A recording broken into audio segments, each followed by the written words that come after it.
नमस्कार पेंशनर्स मित्रों, हमसे आप लोगों की अपेक्षाएं जुड़ी हुई हैं कि हम पेंशनर्स और कर्मचारियों के बारे में ही बात करें या उनके बारे में कुछ ताज़ा जानकारियां दें, जो कि हम देते रहें। और ये हमारी जो कोशिश रही वो अभी तक तो पूरी तरह से सफल रही कि हमने जो भी बातें बताई वो हमारी सभी सही निकली, कोई भी बात गलत साबित नहीं हुई।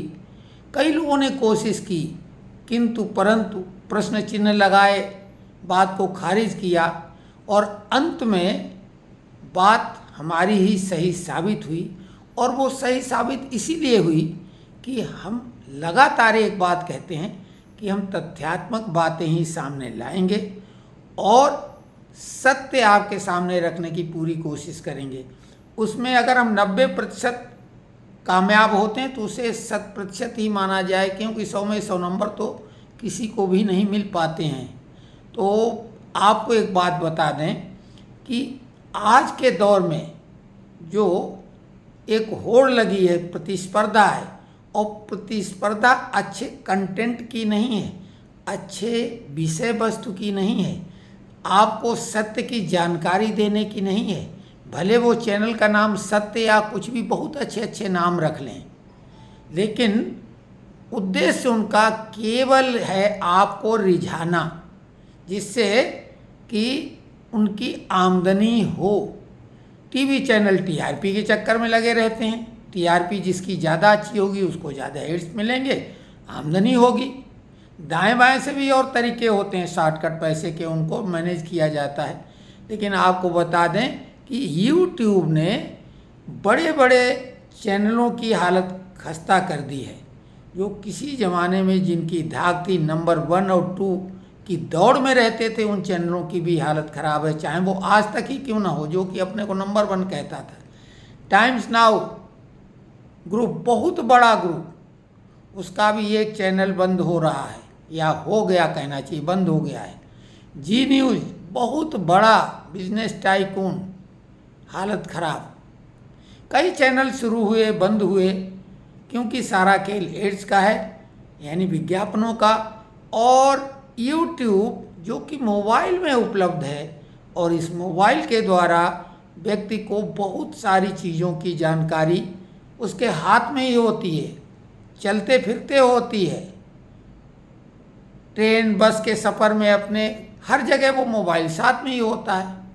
मोबाइल ने बहुत कुछ ख़त्म कर दिया, चाहे घड़ी हो, कैमरा हो, अखबार हो, बहुत सारी चीज़ें, दोस्ती मित्रता और रिश्तेदारियां तक ख़त्म कर दी। तो ये जो बड़े चैनल हैं, इनकी हालत ख़राब इस मोबाइल ने कर दी। और उसमें योगदान है YouTube का। YouTube में वो बहुत मनचाहे कंटेंट आपके सामने होते हैं। चैनल आपकी मजबूरी होती है कि वही देखना है, और इसमें आप जो चाहो, जब चाहो, लाइव चाहो, खेल चाहो, कोई भी खेल चाहो, तत्काल हाजिर होता है। तो हम भी YouTube में उपलब्ध हैं। हमारी जैसी अपेक्षाएं थी, उस हिसाब से हमारे सब्सक्राइब 14,000 को क्रॉस कर गए। हमारे लिए बहुत संतोष का विषय है कि बिना मिलावट, बिना किसी कंपटीशन के, क्योंकि हम एक ही बात बोलते हैं कि हम जो भी कंटेंट डालेंगे अपने वीडियो में वो परफेक्ट होगा। और आपको बता दें, राजनीति पर हमने जो वीडियो डाले वो बड़े बड़े चैनलों के मुकाबले में बेहतर रहे। और अभी हाल में जो पहलगाम घटना के बाद हमने तत्काल कुछ वीडियो डाले। चैनल आप सब्सक्राइब करके वो वीडियो देखें तो आप आश्चर्यचकित हो जाएंगे कि हमने जो बातें कही थी वो चैनल 24 घंटे 48 घंटे बाद बता रहे हैं, या अभी तक नहीं बता पाए। तो ऐसे में विश्वसनीयता जहाँ तक है हमने वो बनाई है। हमारे जो रेगुलर व्यूअर हैं वो हमको प्रोत्साहित करते रहें, क्योंकि हमारा स्वास्थ्य गड़बड़ रहता है और हमारा एकाकी प्रयास है। हाल फिलहाल में हमारी कोई टीम नहीं है, लेकिन हमने जो कंटेंट दिए हैं वो लगातार सही दिए हैं। आपको ये भी बता दें, लोग बहलाने, फुसलाने, बरगलाने का काम करते हैं पेंशनर और कर्मचारियों के नाम पर भी, और ज़्यादातर बड़े बड़े चैनल, बात बड़े छोटे की नहीं है। लेकिन जिम्मेदार कौन है? हम ही आप ना, कि उन चैनलों की लुभावनी हेडलाइन और थंबनेल देख के उनको देखते हैं। और अगर एक बार वो गलत साबित होते हैं तो उनको आप अनसब्सक्राइब करिए ना भाई। उनको देखना दोबारा कैसे आप भरोसा कर लेते हैं? क्योंकि उनकी व्यूअरशिप लाखों में है और हमारे अच्छे भले वीडियो की 1000 2000 तक ही रीच हो पाती है, कई तो 100 में ही अटक के रह जाते हैं।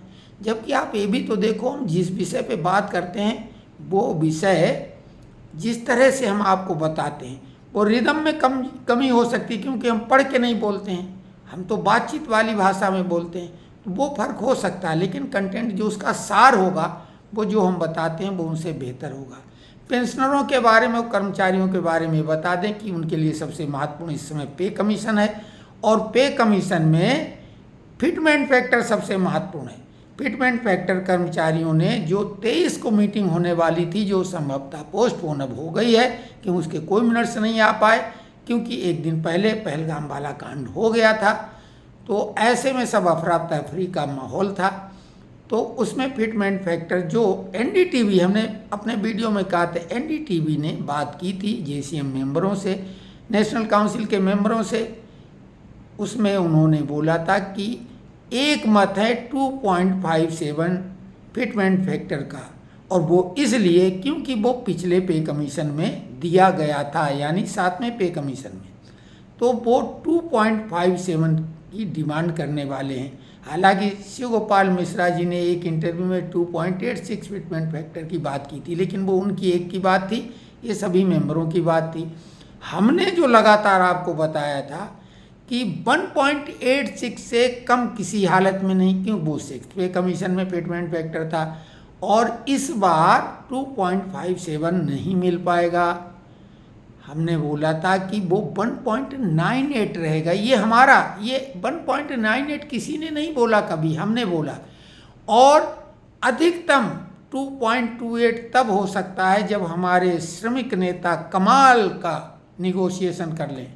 टेबल पे निगोशिएशन होता है, तार्किक लहजे में होता है। जैसे ट्रंप ने कहा मोदी बहुत बड़े निगोशिएटर हैं, हमसे भी ज़्यादा, क्योंकि ट्रंप अपने को दुनिया का सबसे बड़ा निगोशिएटर मानते हैं, लेकिन मोदी को उससे भी बड़ा।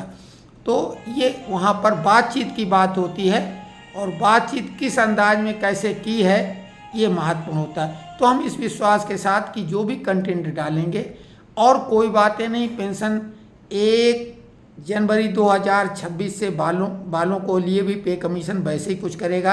अफवाहें उड़ाई जा रही कि जनवरी 26 से पहले वालों को पेंशन नहीं रिवाइज होगी वगैरह वगैरह, ऐसा कुछ नहीं। अफवाहों से सावधान रहें। जब भी कुछ नई जानकारी, ताज़ा जानकारी होगी, हम आपके सामने उपस्थित होंगे और वो ताज़ा जानकारी आपको उपलब्ध कराएंगे। ये हम वायदा आपसे करते हैं। कहने को बहुत कुछ हो सकता है, लेकिन वीडियो काफ़ी बड़ा हो गया। हम कोशिश किया करेंगे वीडियो ज़्यादा लंबा ना हो, लेकिन कोई ताज़ा जानकारी होगी वो हम अवश्य बताएंगे।